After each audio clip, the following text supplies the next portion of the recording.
Nous côtoyons des champignons quotidiennement, dans le cadre des processus agroalimentaires par exemple, comme avec les levures, ou de la pharmacopée via la pénicilline ou la production d'autres antibiotiques, ou encore de molécules inhibant le rejet des greffes.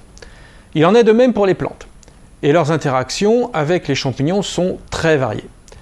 Les maladies cryptogamiques ou maladies fongiques des plantes sont ainsi dues à des champignons qui parasitent les plantes. Et plus de 10 000 espèces de champignons sont responsables de ces maladies fongiques affectant les plantes.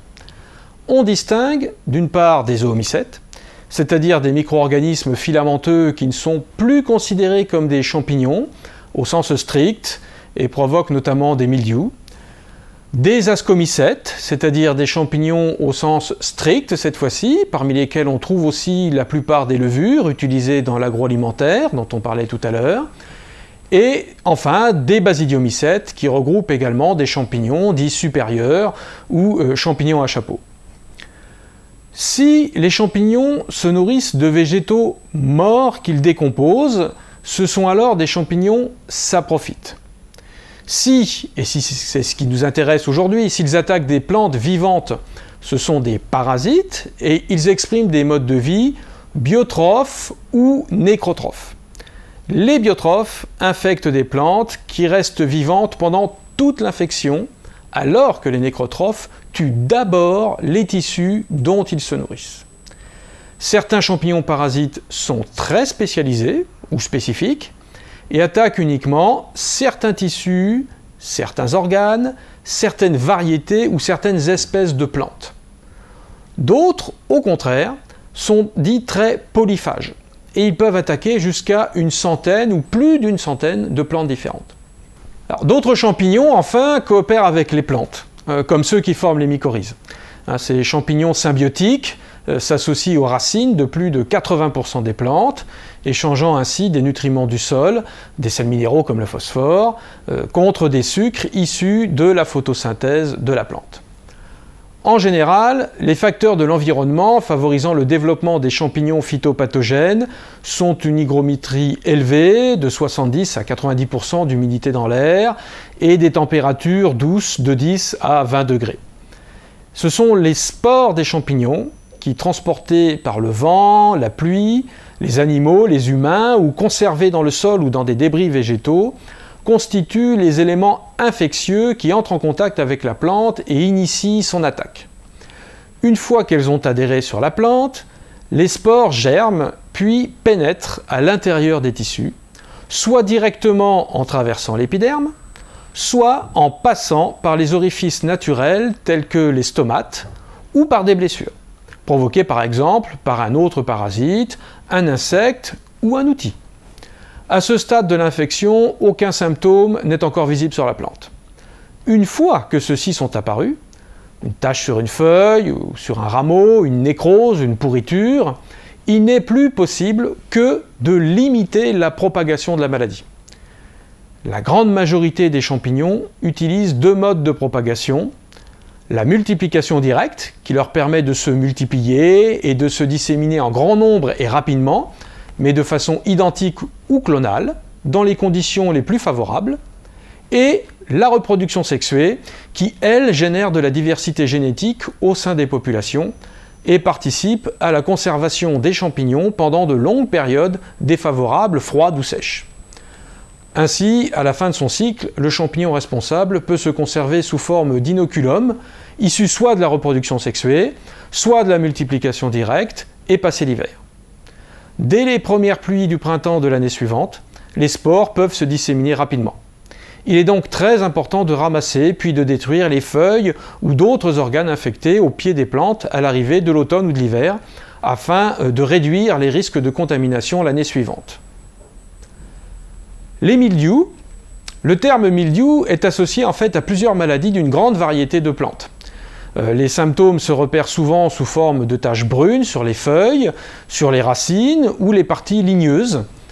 Les mildious de la pomme de terre, de la tomate et de la fraise sont provoqués par des phytophthora. Celui de la laitue est un brémia, celui de la vigne est un plasmopara et celui de l'oignon est un peronospora.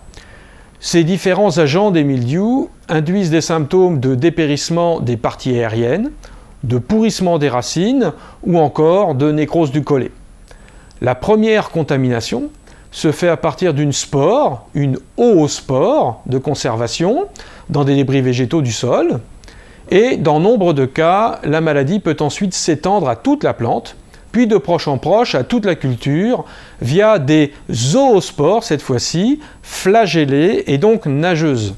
La contamination peut être fulgurante lorsque les conditions climatiques sont favorables, températures chaudes, temps humide et orageux, qui vont faciliter la mobilité justement des zoospores nageuses. Les premiers symptômes peuvent apparaître sous la forme de taches huileuses, jaunâtres, avec un feutrage au revers des feuilles. Celui-ci est lié à la production de zoospores.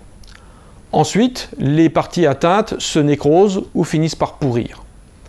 Plusieurs zoomycètes sont également responsables sur de jeunes plantules de symptômes qu'on appelle de fonte de semis. Les oïdiums. Les oïdiums, qui sont de vrais champignons, ce sont des ascomycètes, sont typiquement des parasites spécifiques sur certaines espèces, certaines variétés et certains tissus. Ce sont des ectoparasites qui n'attaquent que l'épiderme et donc la surface des plantes. Ils croissent à la surface des feuilles ou des rameaux et forment un feutrage blanc caractéristique et plus ou moins poudreux. Pour la nutrition du parasite, une fois la surface des feuilles perforée, les cellules sont atteintes par des suçoirs. Les oïdiums causent principalement une diminution de la photosynthèse, une augmentation de la respiration de la plante. Et l'affaiblissement résultant de la plante peut alors favoriser des attaques par d'autres ravageurs ou maladies qu'on appelle opportunistes. Alors, le cycle de développement de ce champignon est très court, environ une dizaine de jours avec la production de nouvelles spores. Sa dissémination est de ce fait très rapide, surtout lorsque les conditions climatiques sont favorables, température et hygrométrie élevées. Le champignon peut se conserver sous forme de spores dans des cléistotès contenus dans les débris végétaux ou sous forme dormante à l'intérieur des écailles des bourgeons des plantes. Les spores, elles infectent les plantes sensibles dès le printemps et les feuilles des plantes attaquées sont affaiblies et des bourgeons comme ceux du rosier ou du dahlia peuvent avorter. L'oïdium perforant du laurier cerise présente des symptômes particuliers. Le feutrage blanc apparaît en début d'attaque, surtout sous les feuilles, puis ce sont des perforations qui apparaissent. Si une attaque d'oïdium est rarement mortelle pour la plante, en revanche, au niveau esthétique, la floraison peut être gravement diminuée. Les fortes attaques peuvent aussi diminuer la production de fruits et leur teneur en sucre. Moniliose, les premières attaques ont lieu en fait au moment de la floraison. Les bouquets floraux où les jeunes rameaux flétrissent et brunissent. Les fruits peuvent être infectés à partir des blessures de grêle, d'insectes ou d'oiseaux. Les points de contact entre les fruits peuvent aussi permettre la propagation du champignon.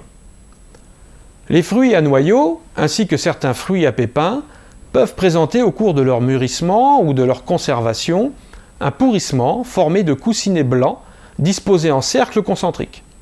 Ces coussinets regroupent des conidies, c'est-à-dire des spores qui assurent la dissémination du champignon du genre Monilia, responsable de ces symptômes. Au dernier stade de la maladie, les fruits se momifient et peuvent rester suspendus à l'arbre. S'ils ne sont pas détruits, ils peuvent permettre l'infection l'année suivante. Les tavelures. Prenons l'exemple de la tavelure du pommier, due à l'Ascomycète venturia inequalis. Cette maladie attaque toutes les parties aériennes du pommier formées à partir du printemps. Les premiers symptômes du champignon apparaissent et se développent pendant la phase de croissance des fruits. Les ascospores hibernant dans les feuilles, au pied des arbres, sont libérés et vont contaminer, par le vent principalement, les arbres sains à proximité. Des taches olivâtres, brunes ou noirâtres de quelques millimètres de diamètre, aux contours irréguliers, apparaissent sur la face supérieure des feuilles. Lorsqu'elles sont nombreuses, les taches peuvent se rejoindre et lorsque l'attaque est sévère, les parties atteintes comme les fruits peuvent se dessécher. Au milieu du mois de mai, les taches apparues sur les fruits deviennent visibles. Des croûtes noirâtres se développent à la surface des fruits et par la suite, l'épiderme peut se crevasser et le fruit en cours de croissance se déformer. En cas de très forte attaque, les rameaux forment des chancres et se dessèchent. Des contaminations secondaires via des spores de type conidie perdurent jusqu'à la chute des feuilles et des fruits à l'automne. Le champignon passe ensuite l'hiver dans les débris de feuilles, à l'intérieur de fructification qu'on appelle des péritès. Les rouilles. Le nom de rouille provient de la couleur des pustules caractéristiques des symptômes de ces maladies. Situées sur les deux faces des feuilles, ces pustules produisent les spores permettant la propagation. Cette maladie est en fait causée par divers champignons qui, cette fois-ci, sont des basidiomycètes. Les pustules, jaunes, oranges ou brunes, qui peuvent caractériser ces maladies, sont de formes variées, arrondies ou allongées. Ces pustules et la colonisation par le champignon, dont elles témoignent, altèrent la physiologie des feuilles et donc affaiblissent les plantes. Si beaucoup de rouilles sont inféodées à une seule plante, comme la rouille blanche du chrysanthème, et on parle alors de rouille autoxène, dans de nombreux cas, le cycle complet du champignon nécessite la contamination successive de deux plantes, qualifiées d'hôtes principales et d'hôtes secondaires, comme par exemple la rouille du blé, qui doit infecter également l'épine vinette, ou la rouille grillagée du poirier, qui doit infecter également le genévrier. En fonction de la plante hôte, la rouille se présente sous une grande diversité de formes et de stades. Par exemple, dans le cas de la rouille noire du blé, on distingue 4 types de spores, dont le troisième formé sur le blé, appelé urédospore, est associé aux symptômes de la maladie de la rouille, et le quatrième, également formé sur le blé, appelé télétospore, constitue la forme de conservation dans les débris du sol.